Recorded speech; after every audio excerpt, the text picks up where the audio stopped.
Ako, sinabi ko kanina kay Sir, I was preparing for optional retirement in May 1. But the service, hindi nyo maalis yun. Nandun pa rin. Police Lieutenant Colonel Jun Ibay, mag-early retirement nga ba sa PNP? Sa nakaraang awarding sa kanya ng Metrobank Most Outstanding Filipino, nabanggit ni Colonel Jun Ibay ang kanyang early retirement ngayong May. Panoorin natin ang video na ito kung saan nagbitaw ng isang matinding inspirational speech si Police Lieutenant Colonel Jun Ibay sa Metrobank Outstanding Filipino Award. Kay the Metrobank Foundation, kahit na nagagaling rin sa sakit, malaki ang pagpapangalog ko sa Metrobank Foundation. So, tama ko yung sinabi niya, I was one of the first people there sa mga awarding ng Metrobank Foundation. Tatlo kami napili. Dito, i-guide or I was tasked to give you some inspirational milestone kung naging awarding kami, ano yung naging benefit sa amin, at the same time, pwede ko din kayo i-quotes. Nakita naman natin kanina yung mga pinakita. Pero, bigay ko muna sa inyo yung naging kapalakan ko. Una, I was received the 1 million tax-free na pananggunan ko. I was one of the women out of the 55 na 107. From 107, the second na is 55 kami. After 55, 10 na lang kami naiwan. So, sa final na, so hindi ko alam kung ano yung mechanics na about sa other selection. Pero, sabi ko nga sa inyo, madami yung naging change sa buhay ko.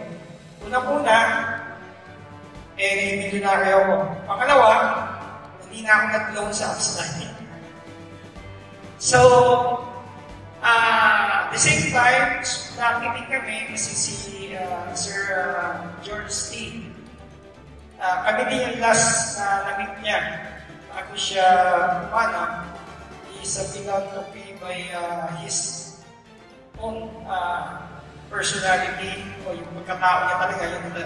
Talaga. At the same time, nakaka-inspire kasi magiging gano'n natin kayo. Hindi ako. Malalaman niyo.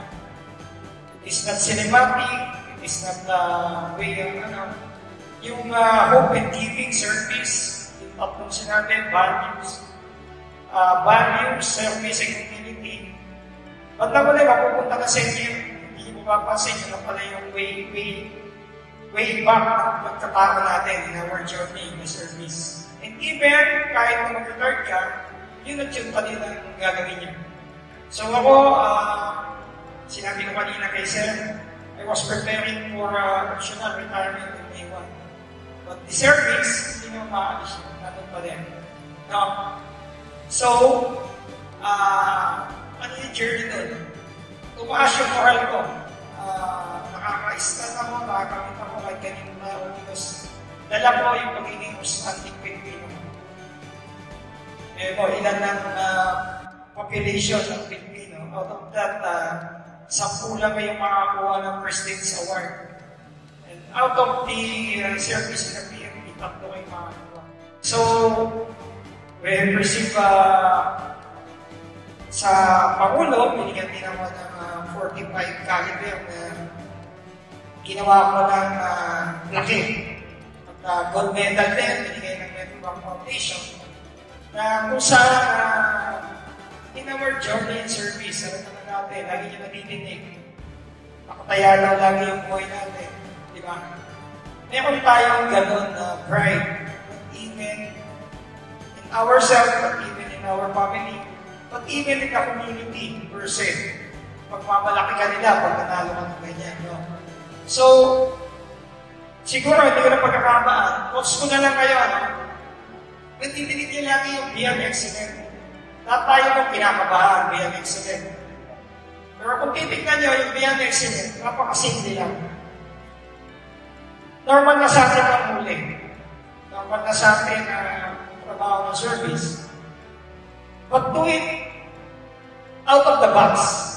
Wala akong sinabi na yung out of the box Ibig ko sabihin, do it by your heart, do it sincerely, continuously, at the same time, hindi lang Metrobank Foundation makakita sa inyo, mismong community. So that is referred to the values and service and community. What we want to coach you is the impact ng ginagawa natin na trabaho. Normal na sa ating makahuli ng malaking sindikato.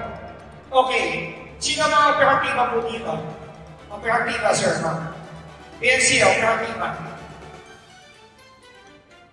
Wala na.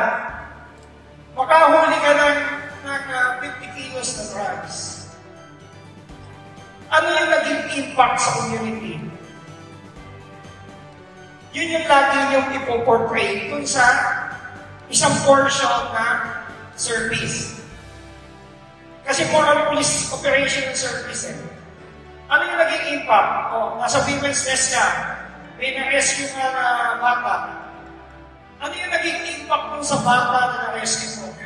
Ibig sabihin, huwag mong bitawan. Hindi porket women's nest ka, na-rescue mo na siya, pinabayaan mo na. We need impact. Okay, about naman sa sinabi kanina, about community, ganun din. We need impact to the community. Halimbawa, nagtanim ka ng isang bagay, yung ba ay nagdoble, umungan, mas maganda, may good deeds. So, lahat naman tayo sa police service, nakikita niyo, kaya ang pinadala dito, mga nasa MCAT, tama? Kasi puro kami, madaming nananalo dito na nasa police community. Why? Kasi sila yung engaged sa community. Sila yung engaged sa values ng police. Sila yung engaged sa service. Ang gagawin nyo na lang, gawa nyo ng impact. Ano yung kinalabasan? Yan ba ay continuous? Ninanalo kami from MPD na working library yung ginawa niya. Ang recipients niya, yung mga out of school yung na bata kasi naging problema namin dati. Mga namamalimos, mga nagsosolve, mga nang-i-stop in the age.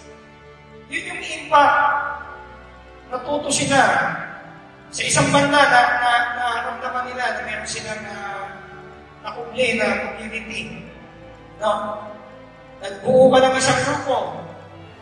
At yung grupo na yun, napa-inspire mo. Kaya nagkabuo ka ng isang bata. Yung bata ngayon, hindi ka nabasa, isang pulis na rin. That is the impact. Kaya yung beyond excellent, huwag yung katakutan. May hinuli ka. Later on, napagbago mo. Nagtrabaho sa'yo, nagtiting na ngayon ng bola-bola. That is the impact. Kaya huwag yung katakutan. Kahit operatiba ka, kahit ano ka. Isa lang ang nangungusap dito, mga brother. Pag nagtrabaho tayo, kailangan nasa puso. Pangalawa, lahat ng mga ipapasok nyo na 6 achievement, accomplishment, must be reality. Totoo. Totoo na nangyari. Kasi ang bababa sa first validator, tama. Mga taga-UP. Yung sa akin, meron akong 6 accomplishments sa police, bumaba mga taga-UP. Mas maigpit pag isa ng first validator kaysa sa final interview. First validator ko, galing pala sa mga police. Ano nga yung naging impact sa kanila? Napagbago ko yung mindset nila bilang sa police kasi ang sagwa ng tingin nila sa atin. And even one of the kasama ko na police ko na nanalo sa Metrobank Foundation because he is from Lasal, teacher. Doctorate. At pangit din ang tingin niya sa police. Nakasama niya ako, nabago yung mindset niya. Imagine, mas madami mapupunti sa atin na ginagawa. The bad things, isang pagkakamali lang natin, sira lahat yan. Damay-damay pa. So this Metrobank Foundation will keep inspired, hindi lang sa kayo, bilang individual na sumali o nanalo, o hindi prestige or makukuha yung award. Sa buong organization natin, may tatayo natin yung pangalan natin bilang PNP. Muli, maraming salamat, Sir Penny, sa Metrobang Foundation, sa SRPO, God bless po, God bless PNP.